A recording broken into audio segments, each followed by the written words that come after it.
Hello friends, welcome to my channel. Today we are going to talk about Pisces Ascendant and the predictions for the month of August 2023. So for your ascendant, the ascendant lord Jupiter will be transitioning through the second house along with Rahu, and Jupiter is going to aspect your professional space till April 2024 because it is going to aspect your house of action, which is the 10th house through ninth aspect, and house of service, which is the 6th house through the 5th aspect, which means that this month is all about your career and professional space. Your sixth house is going to see a conjunction of Sun and Mercury from 17th of August, and Jupiter will be casting its benefic aspect on this sixth house. Further, Saturn will also aspect this house from the seventh aspect. So, all the major planets' energies are getting accumulated in your sixth house. So, time frame from 17th of August to 16th of September will be exceptionally good for those who are in jobs, and they will see progress at the work fronts and gain from their profession. If you are a lawyer or a doctor, then also you will see a very good time frame between these months. Or if you are involved in any kind of a legal framework, either you are a judge or you deal with judiciary, then also this month will be very helpful. Venus is going to be in a retro position and will be transitioning through the fifth house. While this could be considered very good for people who are in areas related to fashion design and all the work that involves creativity like painters, sculptors, artists, etc., students will have to focus very hard in order to excel in studies because Venus is all about having fun and is diametrically opposite to Jupiter, which is a planet devoted towards learning. So, this month is all about maintaining that focus as far as the studies are concerned. All those people who are in speculation should stay away from the market because Venus is also the owner of the eighth house, and this lord passing through the fifth house would mean that it is better not to take plunge in the market in the month of August. If you happen to be a student, then the best time to appear in competitive exams will be on 17th to 20th of August. And as I have said earlier, if you're a speculator, then it is much better to stay away from the market in this month. Now, Saturn is transitioning through your 12th house, but it has turned retro and will continue to be in a retro position till 4th of November. By coming into the 12th house, Saturn had introduced a certain negativity in your health matters. And now that negativity will start to reduce because Saturn will start to go back to the 11th house, and it is its own house and is also a very benefic house since it's called the house of gains.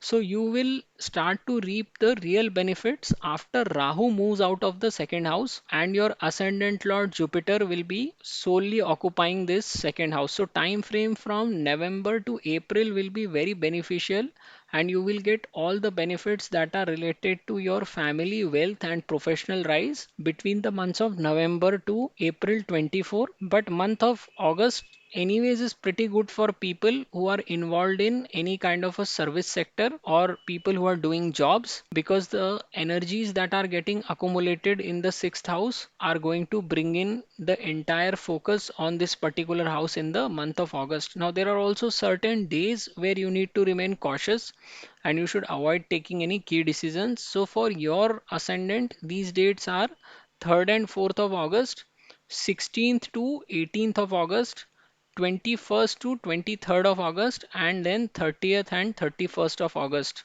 So quite a lot of days where you need to be watchful of your behavior towards others and also postpone any key decision making. Overall, a average month for your ascendant people. So if you have liked my video, I would request you to subscribe to my channel, and thank you very much for watching.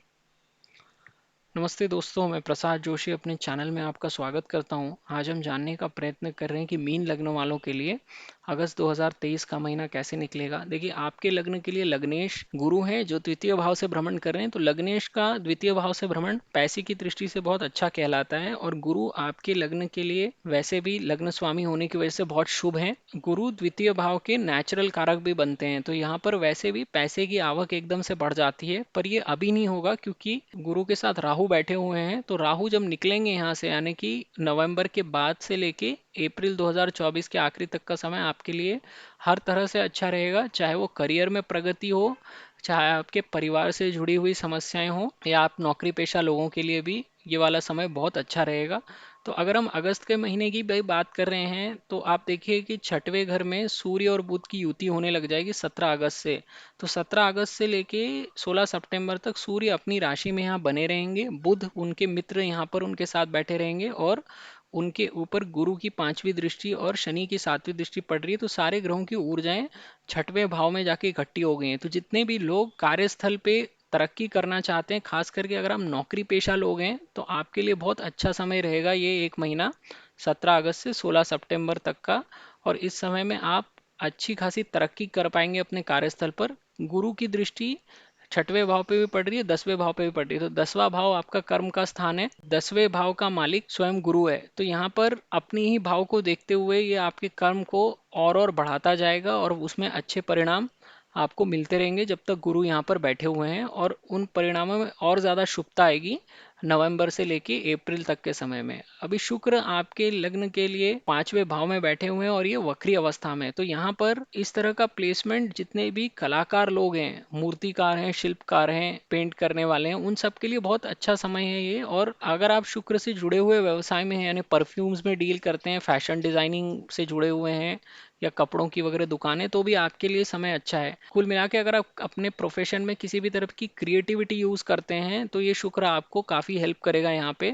लेकिन अगर आप छात्र हैं तो ये समय आपके लिए बहुत मुश्किल रहेगा, क्योंकि शुक्र माने मौज मस्ती मजा। तो यहाँ पे स्टूडेंट्स का ध्यान नहीं लगेगा अपनी पढ़ाई करने में, और उनका ध्यान भटकेगा बाहरी चीज़ों के प्रति, एंटरटेनमेंट, सिनेमा वगैरह उनको आकर्षित करेंगे। तो अगर आप फोकस बना के रखते हैं तो ही आप पढ़ाई में इस समय में कुछ अच्छा कर पाएंगे, नहीं तो फिर ये स्टूडेंट के लिए मन भटकाने वाला समय है।